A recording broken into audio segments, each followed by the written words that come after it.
Evangelho de João, capítulo 20, versículos de 1 a 9. No primeiro dia da semana, foi Maria Madalena ao sepulcro de manhã, sendo ainda escuro, e viu a pedra tirada do sepulcro. Correu então e foi ter com Simão Pedro e com o outro discípulo, a quem Jesus amava, e disse-lhes: Levaram o Senhor do sepulcro e não sabemos onde o puseram. Partiu, pois, Pedro com o outro discípulo e foram ao sepulcro. Corriam ambos juntos, mas o outro discípulo corria mais do que Pedro e chegou primeiro ao sepulcro. Tendo-se inclinado, viu os lençóis postos no chão, mas não entrou. Chegou depois Simão Pedro, que o seguia, entrou no sepulcro e viu os lençóis postos no chão e o sudário que estivera sobre a cabeça de Jesus, o qual não estava com os lençóis, mas dobrado num lugar à parte. Então entrou também o outro discípulo, que tinha chegado primeiro ao sepulcro. Viu e creu. Com efeito, ainda não entendiam a Escritura, segundo a qual ele devia ressuscitar dos mortos. Palavra da salvação. Comentário. João 20, de 1 a 9. São João Crisóstomo. Havendo já passado o sábado que os obrigava ao descanso, Maria Madalena, não podendo mais ficar parada, foi até a sepultura no romper do dia, buscando encontrar ali algum consolo. Daí que esteja dito: no primeiro dia da semana foi Maria Madalena ao sepulcro de manhã, sendo ainda escuro. O Senhor ressuscitou sem rolar a pedra ou romper os selos que obstruíam a passagem do sepulcro. Como era necessário, porém, dar isto a conhecer também aos outros, o sepulcro foi aberto após a ressurreição, para que crescem que realmente aconteceu. É o que se passou com Maria. Vendo a pedra removida, não entrou nem examinou, mas, impelida pelo amor, correu aos discípulos com pressa. Não tinha recebido ainda a evidência da ressurreição, crendo apenas que o corpo fora levado embora. O evangelista não privou a mulher desta honra, nem considerou vergonhoso receber dela a notícia do sumiço do Senhor. Assim que ouviram, cheios de zelo, foram com pressa ao sepulcro. Maria Madalena, aproximando-se, observa os lençóis depostos. Daí que siga. Tendo-se inclinado, viu os lençóis postos no chão.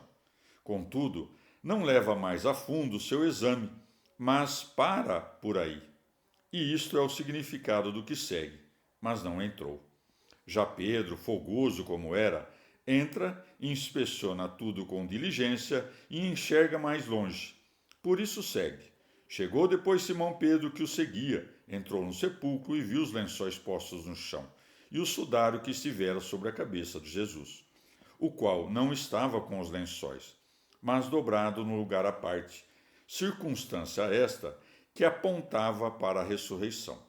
Afinal, se realmente o tivessem transferido, não lhe teriam despido o corpo, e se o tivessem roubado, não teriam tido cuidado de juntar o sudário, dobrá-lo e pô-lo de parte dos demais lençóis, mas simplesmente levariam o corpo como estava.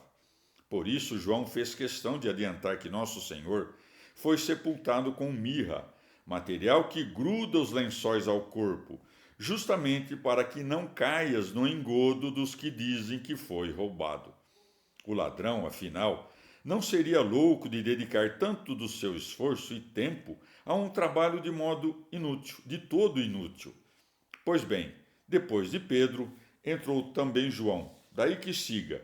Então entrou também o outro discípulo, que tinha chegado primeiro ao sepulcro, viu e creu.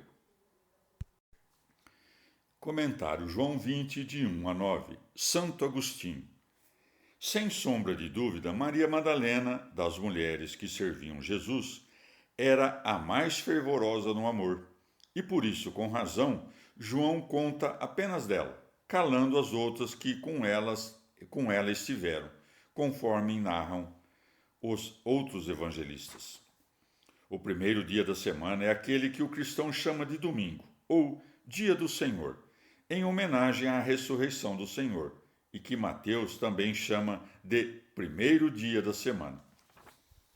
Que Marcos, neste ponto, diga de manhã cedo, quando o sol já era nascido, não entra em contradição com o que diz João, sendo ainda escuro, pois ao nascer do dia ainda resta um pouco de trevas, que tanto mais se enfraquecem quanto mais rompe a luz. Ademais, não se deve tomar a indicação de Marcos, de manhã cedo, nascido já o sol, como se o sol já pudesse ser visto acima da linha do horizonte e sobre a terra. Antes, Marcos usa a expressão no mesmo sentido em que, para falar de algo feito muito cedo, pela madrugada, dizemos ao romper do dia, ao nascer do sol, isto é, quando o sol estava perto de chegar a estas partes. Logo, já se passara aquilo que apenas Mateus conta, do terremoto, do rolamento da pedra e do pavor dos guardas. João costuma referir-se a si dizendo, aquele que Jesus amava, porque Jesus, embora amasse todos, tinha por ele um amor mais profundo e íntimo que pelos demais, e disse-lhes, levaram o Senhor do sepulcro e não sabemos onde o puseram. Em alguns manuscritos gregos, Maria Madalena diz, levaram o meu Senhor, que pode indicar da parte dela uma inclinação mais profunda ao amor ou à submissão. Mas na maior parte dos manuscritos que temos à mão, isto não parece. O evangelista, depois de dizer foram ao sepulcro, volta um pouco sobre seus passos para contar como ali chegaram. E então diz: corriam ambos juntos, mas o outro discípulo corria mais do que Pedro e chegou primeiro ao sepulcro. O discípulo que chegou primeiro é o próprio evangelista, mas ele o conta como se falasse do outro. Há quem pense que João cria desde aquele momento da ressurreição de Jesus, mas, pelo que se segue, não é o que parece. O apóstolo viu o sepulcro sem corpo e acreditou no que disse a mulher, pois segue. Com efeito, ainda não entendiam a Escritura, segundo a qual ele devia ressuscitar dos mortos. Não creu de imediato, pois na ressurreição, pois nem sabia que o Senhor deveria ressuscitar. Ora, sempre que da boca do Senhor ouviam falar em ressurreição, ainda que lhes falasse em termos claríssimos, não compreendiam, acostumados como estavam às suas parábolas, e buscavam na sua fala sempre algum sentido oculto.